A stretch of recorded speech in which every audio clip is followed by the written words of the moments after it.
예, 인천여고학 지문입니다.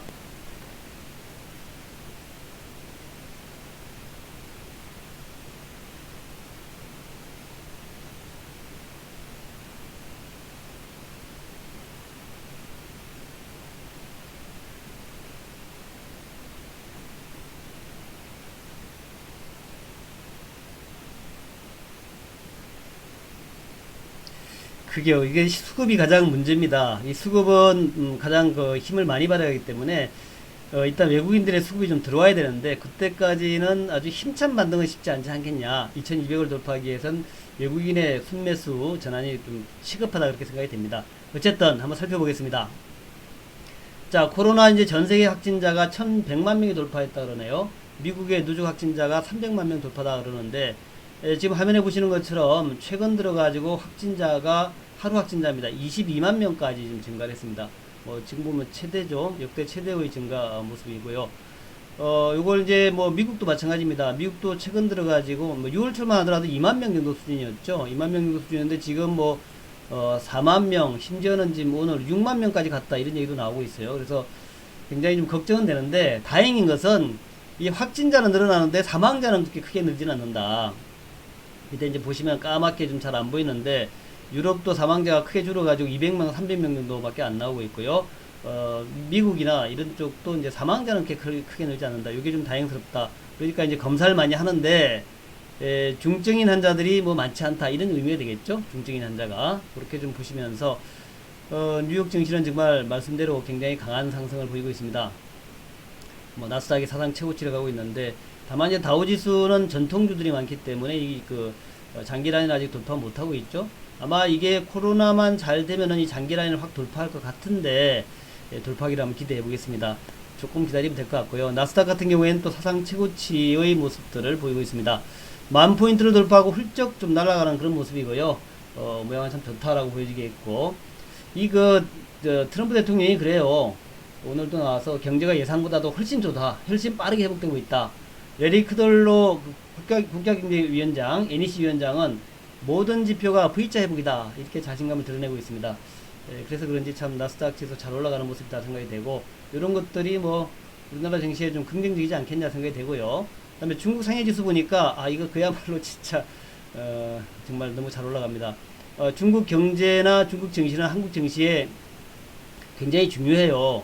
우리나라 수출에 가장 의존도가 높은 데가 중국이기 때문에 중국 경제가 좋아지면 일단 소재주라든가 이런 쪽 잘 될 수 있겠고 또 중국 소비주에 대한 기대감도 있지 않습니까? 그래서 중국 증시가 이렇게 급등하는 것은 우리 증시의 가장 좋은 호재 중에 하나다 생각이 되고 예전에 말이죠.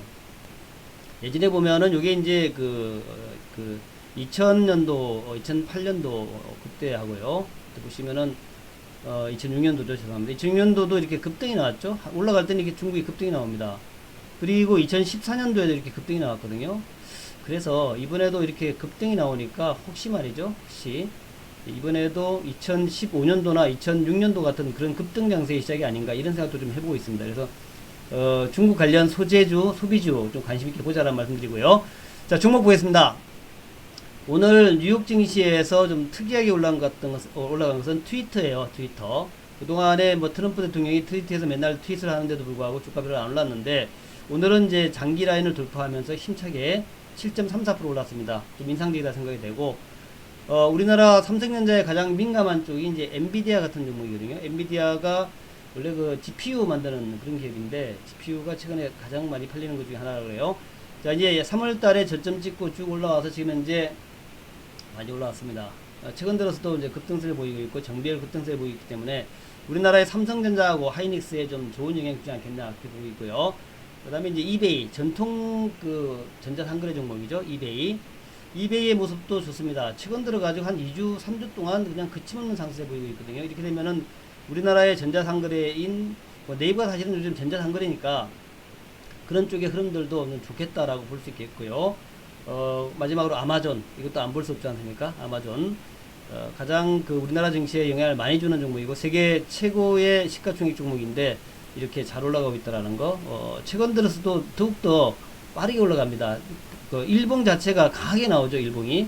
그래서, 오늘 우리나라 증시에서도 플랫폼 종목들, 네이버, 카카오를 중심으로 한 플랫폼 종목들 다시 한번 관심 기울여보자, 라는 말씀 드리고 싶고요. 코스피 차트 보겠습니다. 좀 답답한데요. 코스피가 제가 그토록 2200 돌파를 외쳤건만 아직 돌파를 하지 못하고 있습니다. 곧 돌파하지 않을까. 중국 도시리 급등하는데 이게 이제 저항 라인이라는 게 그래요. 돌파하면은 한 방에 팍 돌파하고 돌파된 이후에는 급등이 나오는데 돌파하기가 참 이렇게 어렵습니다. 그래서 외국인 기관 수급이 좀 좋아지면서 돌파가 나오기를 좀 기대해 보겠고, 사실은 하방은 상당히 강해져서 이제는 60일 이평선 밑에 보시면 이제 60일 이평선이 이제 막 장기 라인을 돌파하기 직전에 있지 않습니까? 골든 크로스 나오기 직전에 있는데 이 돌파해가지고 20일과 2개월 좁혀놓으면 좀 올라가는데 돌파하는데 힘이 좀 되지 않을까 이렇게 생각해 봅니다. 자, 종합지수 코스피 일단 상승 추세 유효하다 이렇게 말씀을 드리고 싶고, 그 다음에 이제 코스닥은 어제 거의 살짝 돌파했습니다. 760으로 이제 올라왔는데 760 돌파하면은 뭐 800 위로까지 갈 수 있다 그렇게 말씀드렸었죠. 그래서 어제 765로 끝났는데 뭐 모양 좋고요. 종목 볼게요. 오늘 플랫폼 종목과 2차전지 여전히 이런 것들 좀 봐야 되겠다 생각이 들고요. 먼저 카카오부터 보겠습니다. 카카오 뭐 최고의 종목이죠. 어제도 급등 나왔는데 일단 돌파를 하니까 28만원 고점 돌파하니까 27만 얼마죠? 28만 돌파하니까 이제 최근에 급등세 연은 5일 급등세 나왔는데 어제 많이 급등했으니까 오늘은 좀 눌림목 받겠죠. 그래서 오늘 뭐 공격적으로 매수하라는 얘기는 아닙니다. 이런 종목들은 5일 정도 올라가면 대략 좀 빠지면 다시 살 수 있거든요. 조금 5일 올라가면 좀 내려가면서 하면 되니까 오늘은 오히려 카카오보다 네이버를 매수하는 게 낫지 않겠냐 이런 생각이 들어가는데, 어쨌든 강한 급등세를 보이는 카카오 아직도 갈 길은 멀다 이렇게 생각이 됩니다. 그 다음에 이제 오랜만에 하나머티리얼즈 좀 볼게요. 하나머티리얼즈 재료주 중에서 좀 최근에 많이 올라온 종목인데 이렇게 장기 라인 돌파했죠. 돌파하고 난 다음에 약 2달 정도 있다가 요거 지지를 받지 않습니까? 지지 받으니까 강한 상승이죠.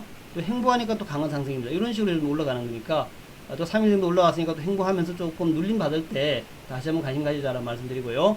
그 다음에 이제 YG 엔터 최근 들어가지고 중국이 올라가면서 중국 한알령 해제 얘기도 나오면서 엔터주들 YG 엔터라든가 SM이라든가 JYP 엔터 등이 많이 올라가는데 장기 라인 돌파하면서 쭉 올라갔다가 지금 행보 중이죠. 이 행보 중이면 다시 이제 급등 나옵니다. 그래서 YG 엔터 한번 급등 나올 것이다 기대해 보겠고요. SK 케미칼 바이오 종목인데 어제 SK 바이오 팜이 어제 이제 좀 쉬는 모습 아닙니까? 어제 그저께 쉬는 모습이니까 SK 케미칼이 올라가요. 차트 모양 상당히 좋고 박스권 상단을 두드리는 모습이라서 이게 두드리게 되면은 이제 열린다라는 거죠. 두드리면 열린다. 위로 치고 올라가는 모습이라서 추가적인 상승 나오지 않을까 생각해 봅니다. 인천역의 자세한 시황과 종목에 대한 내용은 유튜브에 있습니다. 유튜브에 검색하셔서 좋은 소식들 많이 가져가시기 바랍니다. 감사합니다.